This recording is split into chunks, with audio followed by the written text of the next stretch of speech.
ভেনেজুয়েলার president Nicolas মাদুরোকে যখন তার বেডরুম থেকেই ধরে নিয়ে যায় আমেরিকা, তখন সারা বিশ্বের নজর ছিল রাশিয়ার দিকে। সবাই ভাবছিল রাশিয়ার এত বড় বন্ধু বিপদে পড়েছে, পুতিন নিশ্চয়ই এবার বড় কোনো পদক্ষেপ নেবেন।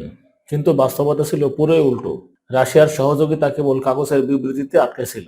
তারা সরাসরি মাদুরোর সাহায্যে এগিয়ে আসেনি। বিশ্ব রাজনীতির এই বাস্তবতা আমাদের একটি বড় শিক্ষা দেয়। আমেরিকার বন্ধু আর রাশিয়া বা চীনের বন্ধুদের মধ্যে পার্থক্যটা ঠিক কোথায়?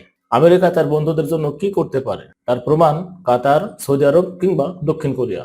দক্ষিণ কোরিয়াকে উত্তর কোরিয়ার হুমকি ঠেকাতে আমেরিকা সেখানে কয়েক দশক ধরে নিজেদের সেনাবাহিনী মোতায়েন করে রেখেছে। আমেরিকা কেবল অস্ত্র দেখায় না, তারা গ্যারান্টি দেয় তাদের বন্ধুর গায়ে আঁচ লাগলে সেটা আমেরিকার গায়ে আঁচ লাগার সমান। একই সঙ্গে মধ্যপ্রাচ্যে কিংবা সৌদি আরবের নিরাপত্তায় আমেরিকা সবসময় ঢাল হয়ে থাকে। তাদের জন্য বিলিয়ন বিলিয়ন ডলারের সুরক্ষা ব্যবস্থা নিশ্চিত করতে আমেরিকা এক মুহূর্ত ভাবে না। ইউক্রেন যুদ্ধের সময় আমরা দেখেছি আমেরিকা কিভাবে ইউরোপকে এক করে ইউক্রেনের পেছনে শক্তির পাহাড় দাঁড় করিয়ে দিয়েছে। কিন্তু এবার একটু রাশিয়া বা চীনের দিকে তাকান। ভেনেজুয়েলার মাদুরো যখন চরম সংকটে, আমেরিকা যখন তার ঘরের দোর গোড়ায়, রাশিয়া কেবল দূর থেকে কিছু পরামর্শ আর সামান্য সাহায্য দিয়েই দায়িত্ব শেষ করেছে।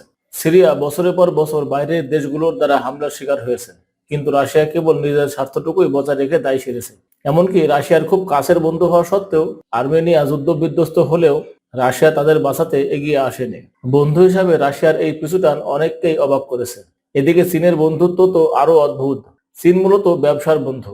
তারা আপনাকে রাস্তা বা ব্রিজ বানানোর জন্য টাকা দেবে, ঋণের জালে আটকাবে, কিন্তু আপনার দেশ যখন যুদ্ধের কবলে পড়বে, চীন তখন নিজের পকেট বাঁচাতে ব্যস্ত হয়ে পড়বে। চীনের ঋণের ফাঁদে পড়ে অনেক দেশ উল্টো নিজের সম্পদ হারিয়েছে। সহজ কথায়, আমেরিকার বন্ধু মানে একটি বিশাল নিরাপত্তা বলয়।